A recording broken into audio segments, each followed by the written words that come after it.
Start करते हैं DevOps से। वैसे बेसिकली समझना कि वैसे आपने पहले तो किया ही होगा, इसके ऊपर समझते हैं कि डेवऑप्स क्या है। बेसिकली कम्बिनेशन है डेवलपर का और ऑपरेशंस का, है ना।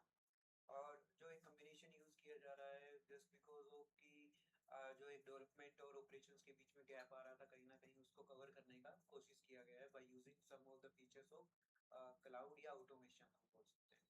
ठीक है, वहाँ पे अब क्या होता है कि जब भी आप ऑटोमेशन की बात करते हैं या एक ऐसे आर्किटेक्चर की बात करते हैं जहाँ पे हमें थोड़ा इजीनेस चाहिए, ठीक है, तो टेक्नोलॉजी के अंदर डे बाय डे वो इम्प्रूवमेंट चलता रहता है।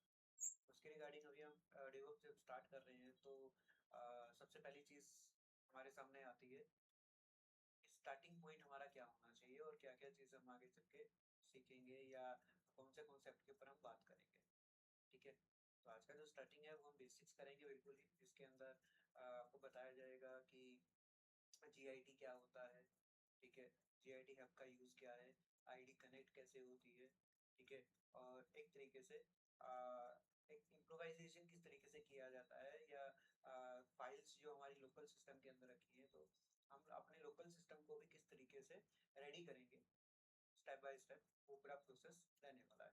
ठीक है, तो स्टेप बाय स्टेप मैं आपको यहाँ पे कुछ स्टेप्स बता देता हूँ कि क्या होता है। अच्छा, उससे पहले मैं एक क्वेश्चन आपसे पूछना चाह रहा हूँ कि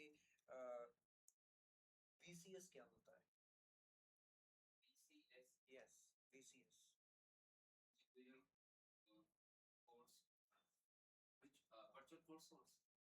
वीसीएस आप बोल रहे हैं वर्चुअल कोड सोर्स, नहीं। डेवऑप्स में वीसीएस को क्या बोला जाएगा? वीसीएस होता है आपका वर्जनिंग या version version control control system, version पता ही होता है, राइट।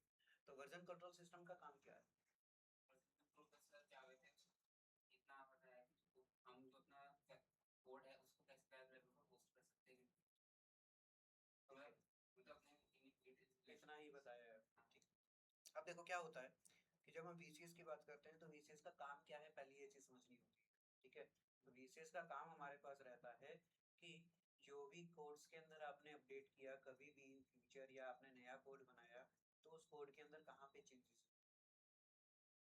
उस चेंज को एक्सेस करना, उस चीज के बारे में बताना कि पुराना कोड कुछ भी था, नए कोड के अंदर जो अपडेट हुआ है कुछ फीचर्स ऐड हुए हैं वो कौन से फीचर को ऐड किया गया, उसकी मॉनिटरिंग रखने का काम होता है वीसीएस का। ठीक है, तो वीसीएस बेसिकली एक टूल लगा लो या एक मॉनिटरिंग सिस्टम लगा लो, इस तरीके से वो काम करेगा आपका। ठीक है, और जो हम यूज करते हैं जीआईटी, तो जीआईटी ही एक तरीके का क्या है, वीसीएस है। कोड मॉडिफिकेशन के लिए कोड मॉडिफिकेशन के लिए तो वीसीएस क्या है आपका, जीआईटी है एक तरीके। ठीक है, अब जीआईटी को आप किस तरीके से इम्प्लीमेंट करेंगे अपने सिस्टम पर, तो सबसे पहला टूल हमारा जीआईटी रहने वाला है। ठीक है, तो करेंगे क्या उसके लिए, सिस्टम पर आते हैं और हम देखते हैं, लिखते हैं यहाँ पे डाउनलोड जीआईटी।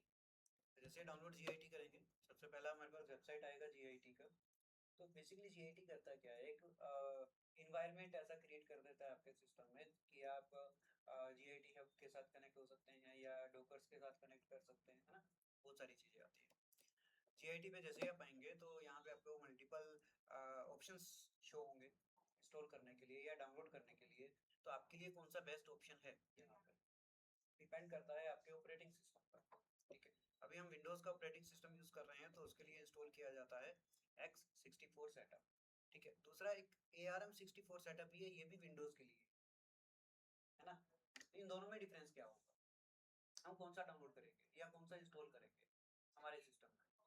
सर सेकंड का ARM ARM वाला क्यों करेंगे सर? की तो लैपटॉप्स वगैरह होते हैं तो उनके लिखा हुआ होता है ARM के कुछ ये ओके तो देखिए ऐसा कुछ नहीं होता है कि कहीं लिखा होगा या कुछ इस तरीके का आर्किटेक्चर होगा। बेसिकली ये डिपेंड करता है आपके प्रोसेसर के आर्किटेक्चर के ऊपर कि आपका प्रोसेसर अगर आरएम बेस्ड प्रोसेसर है तो आप आरएम के अकॉर्डिंग सॉफ्टवेयर इंस्टॉल करेंगे। अगर एएमडी बेस्ड है तो आप नॉर्मल सॉफ्टवेयर को एक्सेस करेंगे। ठीक है, सो एएमडी बेसिकली आपका प्रोसेसर कंपनी भी है, लेकिन उसको हम नहीं बोल सकते कि वो आपका AMD वाला बनाएगा या ARM वाला बनाएगा, ठीक है, वो कंपनी टू कंपनी वेरी करती है चीज़ें।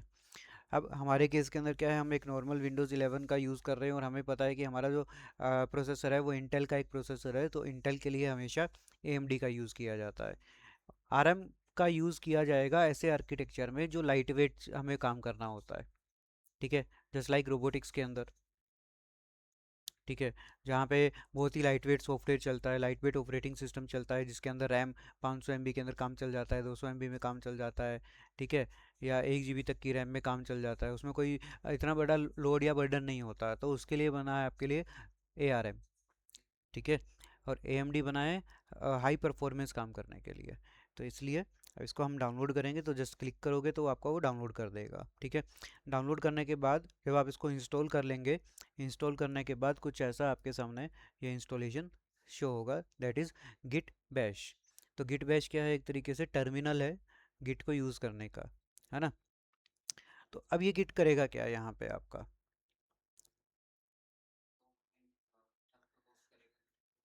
अब होस्ट करना है तो उससे उसके लिए क्या होना चाहिए, हमारे पास गिट हब के ऊपर आईडी भी होना चाहिए, राइट, अकाउंट होना चाहिए।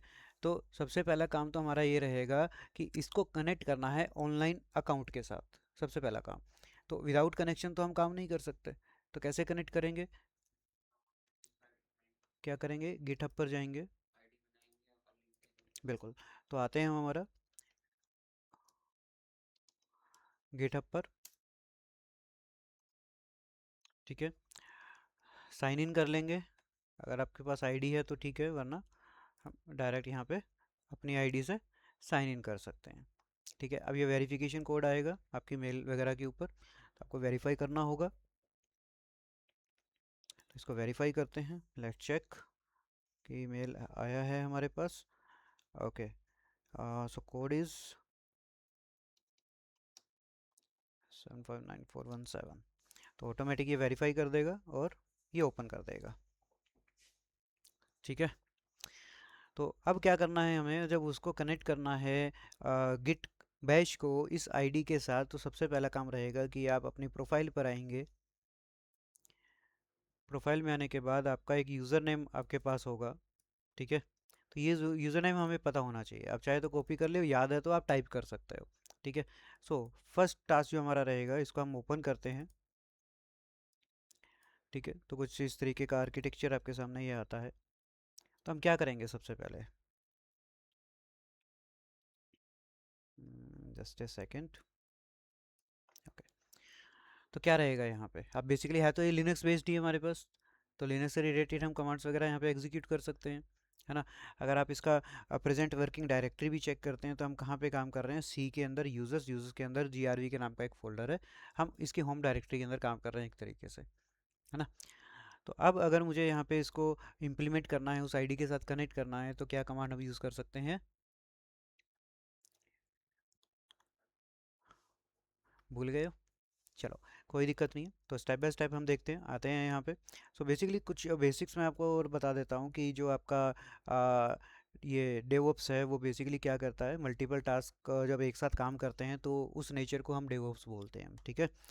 और देन आफ्टर मल्टीपल टूल्स के बारे में देखेंगे, तो GIT क्या है, हमने अभी पढ़ा, VCS होता है ना, वर्जनिंग कंट्रोल सिस्टम होता है, कि जितना भी अपडेट हुआ, अब वर्जनिंग के अंदर एक चीज़ और आती है कि यार हमने कोई एप्लीकेशन होस्ट किया, ठीक है, उसका कोड वगैरह हमने बना रखा था, वो होस्ट कर दिया, अब वो एप्लीकेशन चाहे वो पाइथन में है या किसी अदर लैंग्वेज के अंदर है, चाहे वो जावा में है, कुछ भी है, ठीक है। अब होता क्या है कि फॉर एग्जांपल कि आपने कोड बनाया और वो कोड बना पाइथन 2.7 में, फॉर एग्जांपल, ठीक है, और मैं अगर यूज़ कर रहा हूँ तो मेरे सिस्टम में 3.0 है या 3.13 है पाइथन का, ठीक है।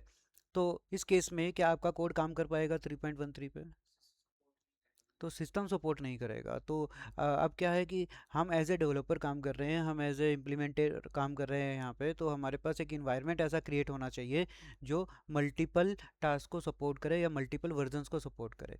तो उस चीज़ को सपोर्ट करने के लिए हमें दिया गया डोकर, ठीक है। तो डोकर का काम क्या है, यहाँ पे मल्टीपल वर्जन्स को एक वर्चुअल इन्वायरमेंट क्रिएट करके दे देना, ताकि आपका सॉफ्टवेयर जिस भी टाइप के टूल के अंदर है आप उसको यूज़ कर पाएँ वहाँ पे, ठीक है। इसलिए डोकर का यूज़ हमें दिया गया है यहाँ पे।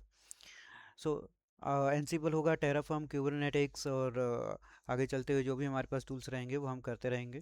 तो वीसीएस क्या है आपका, मॉनिटरिंग करेगा जो भी आपने चेंज किया होगा उसके ऊपर। देन आफ्टर अगर हम करते हैं to use this tool that is VCS, हमें क्या करना पड़ेगा, जीआईटी डाउनलोड करना पड़ेगा, इंस्टॉल करना पड़ेगा हमारे सिस्टम के अंदर, राइट। देन आफ्टर ये तरीका जैसे हमने अभी किया कि सर्च कर लेंगे जीआईटी और डाउनलोड कर लेंगे और इंस्टॉल कर लेंगे। इंस्टॉल करने के बाद हमें क्या करना है, अब बेसिकली हमें ये पता होना चाहिए कि जीआईटी जो है वो हमारे सिस्टम के ऊपर ही रन कर रहा है, वो कहीं भी ऑनलाइन प्लेटफॉर्म पे कनेक्ट नहीं है। तो ऑनलाइन प्लेटफॉर्म पे कनेक्ट करेंगे तो क्या करना पड़ेगा, अकाउंट जीआईटी हब पर बनाना पड़ेगा और रेपोजिटरीज जो हम वहाँ पे बनाएंगे उसके साथ कनेक्शन होना चाहिए, तभी तो हम अपना कोड को डिप्लॉय कर पाएंगे जीआईटी हब के ऊपर। अब इसके साथ क्या होता है कि हम अपना आईडी बना चुके हैं, सारा काम हम कर चुके हैं, तो अब क्या करेंगे, सबसे पहला काम प्रोफाइल सेक्शन में जाएंगे, यूज़र नेम हमारा होगा, उसको हम देख चुके हैं अभी। गिट बैश को ओपन करेंगे और सबसे पहली कमांड लगाएंगे git config hyphen hyphen global user dot name और उसके बाद यूज़र नेम डालेंगे, ठीक है। अब ग्लोबल का मतलब क्या है कि मैं सभी के लिए ग्लोबली इसको एग्जीक्यूट करना चाह रहा हूँ, किसी स्पेसिफाइड के लिए नहीं। तो हम यहाँ पे आएंगे और यहाँ पे कमांड लगाएंगे git config hyphen hyphen global user dot name. अब यूज़र नेम क्या है अपना, वो हमने कॉपी किया था तो हम पेस्ट कर देते हैं, नहीं हुआ कॉपी क्या, एक सेकेंड कॉपी कर लेते हैं, कोई इशू नहीं। यहाँ पर आते हैं और ये मेरा यूज़र नेम रहेगा, यहाँ पे आके हम इसको क्या कर देंगे, पेस्ट कर देंगे सर,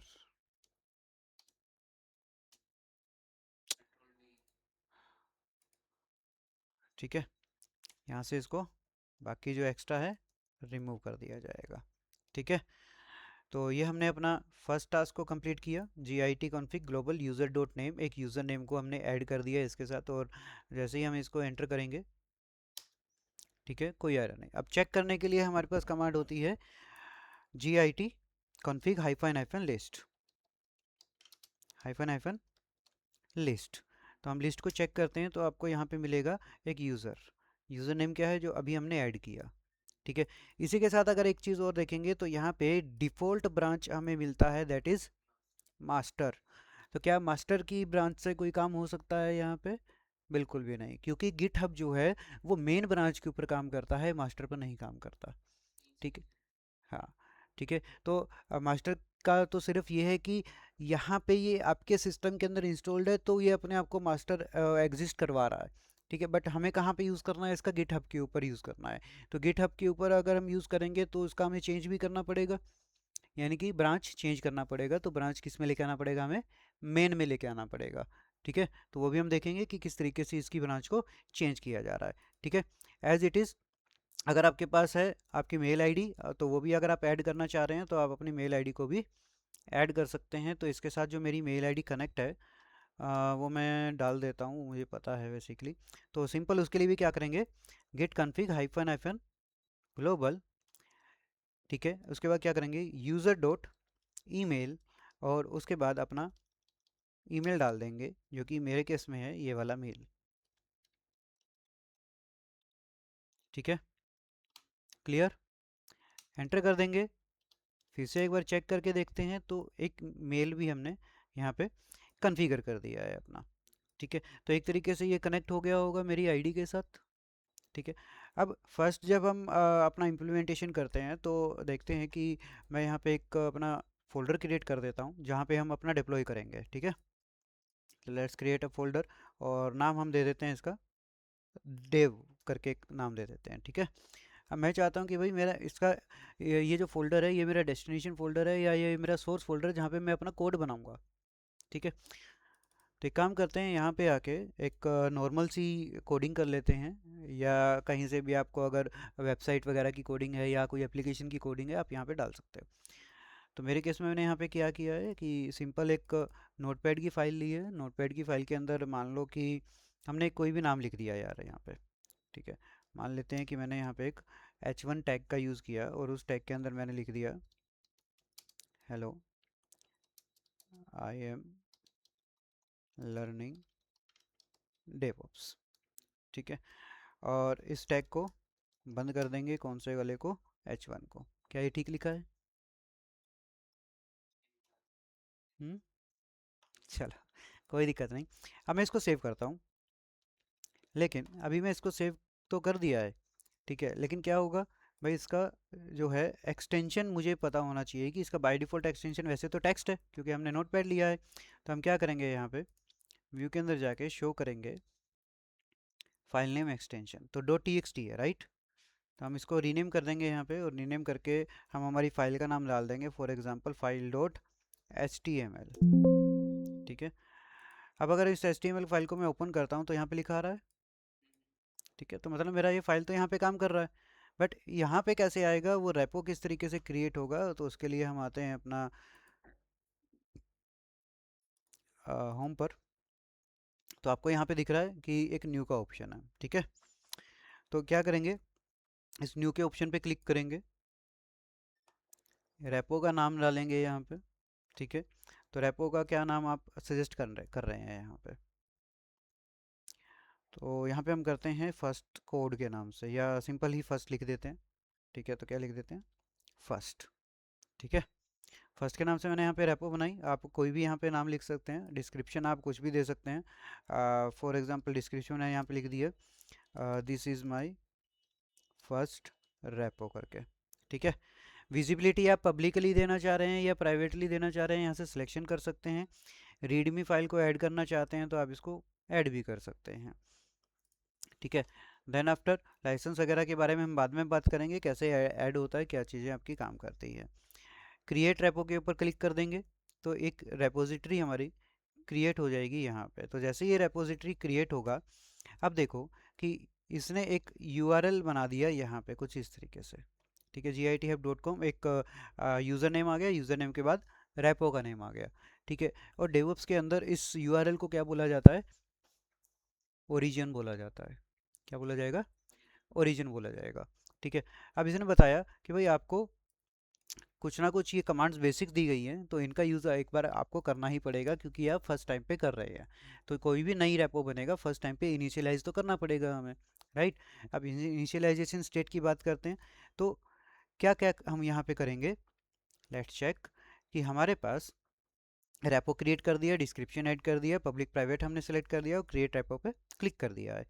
अब हम करते हैं, तो हमने अपना फर्स्ट बेसिक कोड बना रखा है, हमें पता है कि किस तरीके से वो काम करता है। उसके लिए आप चाहे नोटपैड का यूज़ करें, नोटपैड प्लस प्लस का यूज़ करें, विजुअल स्टूडियो का यूज़ करें, जो भी आप यूज़ करना चाह रहे हैं कोडिंग के लिए वो आप यूज़ कर सकते हैं यहाँ पे, ठीक है। अब क्या करेंगे, गिट बैश ओपन करेंगे और फोल्डर की लोकेशन पर ही चलेंगे। तो मतलब क्या है कि यहाँ पे अभी मैं कहाँ पे था, देखो PWD करते हैं, अभी तो मैं डायरेक्ट गौरव के फोल्डर के अंदर हूँ, लेकिन यहाँ पे अगर मैं LS करके चेक करता हूँ तो यहाँ पे कहीं ना कहीं मुझे डेस्कटॉप भी मिलेगा, क्योंकि मेरे डेस्कटॉप पे ही फोल्डर बना है डेव के नाम का, तो मुझे उस डायरेक्टरी में तो जाना पड़ेगा, राइट।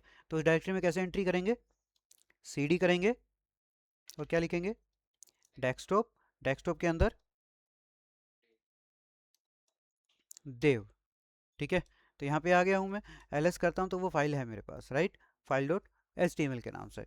लेकिन अब एक चीज़ और आती है कि अगर आप उस फोल्डर को देखेंगे, देव वाले फोल्डर को, और कई बार होता है ना कि कुछ फोल्डर्स के अंदर हिडन फाइल्स आ जाती हैं, राइट। तो एक बार हम इसको भी क्या कर लेते हैं, शो कर लेते हैं हिडन आइटम्स। तो अभी कुछ भी नहीं है, ठीक है। अब क्या होगा कि जैसे ही GIT के ऊपर, बैश के ऊपर हम इसको इम्प्लीमेंट करेंगे, इनिशियलाइज करेंगे, यहाँ पे एक हिडन फोल्डर GIT का कनेक्ट करेगा GIT हब से, ठीक है। तो यहाँ की इनिशियलाइजेशन स्टेट के अंदर आ जाएगा। तो यहाँ पे क्या करेंगे, हम कमांड लगाएंगे GIT init। अब ध्यान से देखना फोल्डर के ऊपर क्या हो रहा होगा, ठीक है। गिट एक आ गया अपने पास, है ना।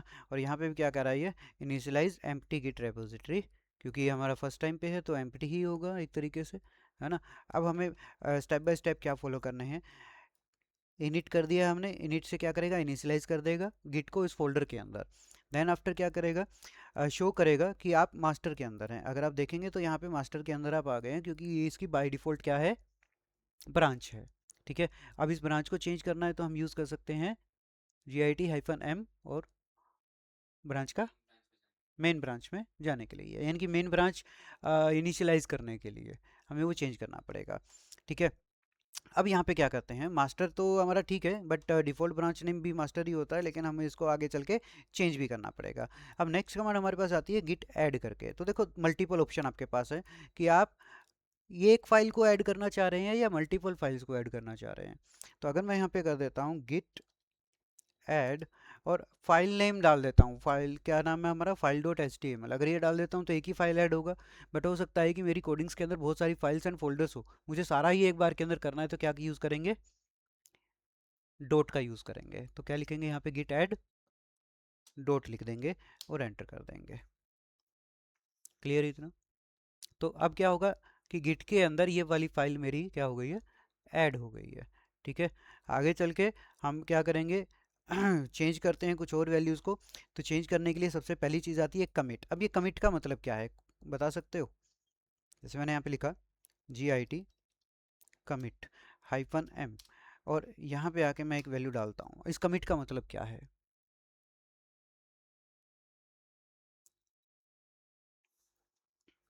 ओके तो देखिए, कमिट का सिंपल सा मीनिंग यहाँ पे ये होगा कि जो भी आप टास्क अपना परफॉर्म कर रहे हैं उसके ऊपर एक टैग लगा देना। Commit is for a tag. ठीक है, कि आप क्या काम कर रहे हो, इस कोड के अंदर आपने क्या चेंज किया, मान के चलो इन फ्यूचर आपने कुछ भी चेंजेस किया, ठीक है, आप फिर से कमिट करोगे तो कमिट में आप एक टैग लगा दोगे ताकि देखने वाले को पता चल सके कि ये लास्ट अपडेटेड कौन सा नया सेक्शन किया गया है इसके अंदर। ठीक है, तो अभी जैसे लाइक मैं यहाँ पे लिख देता हूँ नो चेंजेस फॉर एग्जांपल, क्योंकि हमारा फर्स्ट टाइम पे है तो नो चेंजेस है। या आप लिख सकते हो न्यू कोड, एक तरीके से कुछ भी, तो जो भी आप वैल्यू यहाँ पे दोगे इसके हिसाब से ये आपका कमिट करेगा। तो ये क्या कर रहा है, एक फाइल कमिट कर दिया है इसने, ठीक है ना। और ये फाइल डॉट एचटीएमएल फाइल थी हमारी, तो इसको कमिट कर दिया। ठीक है, अब हमें पता है कि कमिट करने से ये नहीं है कि भाई सारा हमारा कोड काम कर जाएगा, तो इसको क्या करना पड़ेगा, इस फाइल को मेन ब्रांच से कनेक्ट करना पड़ेगा। तो क्या क्या करेंगे, तो हमारे पास नेक्स्ट कमांड होगी, क्या होगी, गेट ब्रांच। ठीक है, तो इसको पूरे को आप कॉपी कर सकते हो, कोई दिक्कत नहीं है। Git branch hyphen capital M आएगा। ठीक है, और क्या कर देंगे यहाँ पे, पेस्ट कर देंगे।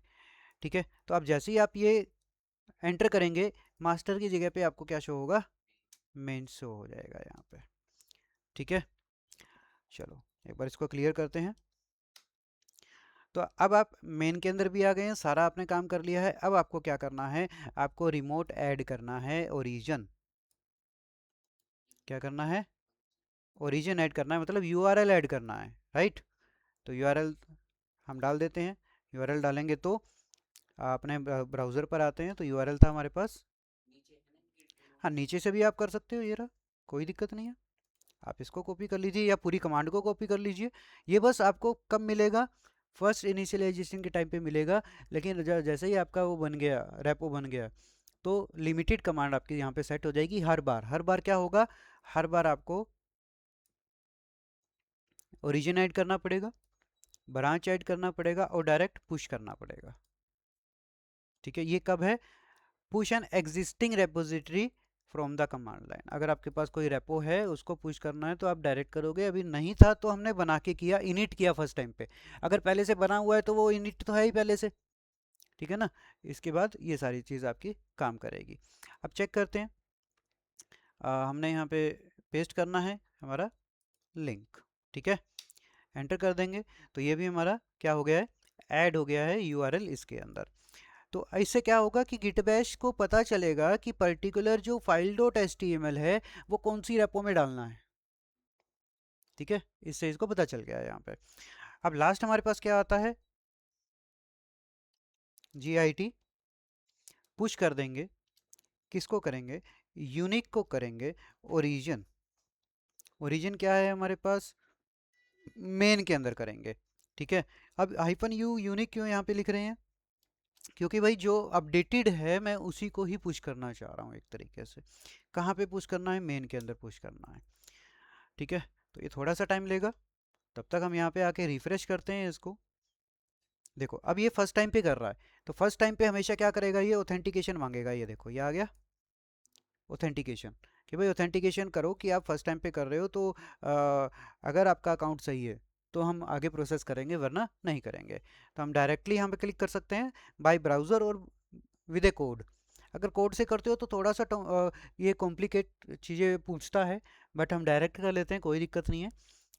ब्राउज़र पर आते हैं तो देखो डायरेक्ट ब्राउज़र पे आ गया, और ऑथोराइज कर देंगे इकोसिस्टम को। तो जैसे हम ऑथोराइज करेंगे, सक्सेस हो गया है। अब इस पे आके अगर हम अपना रिफ्रेश करते हैं तो आपको मिलेगा यहाँ पे फाइल HTML, और जो हमने कमिट किया था वो कमिट क्या है सर? नो चेंज है। यहाँ पे हमें मिलेगा वो चीज़।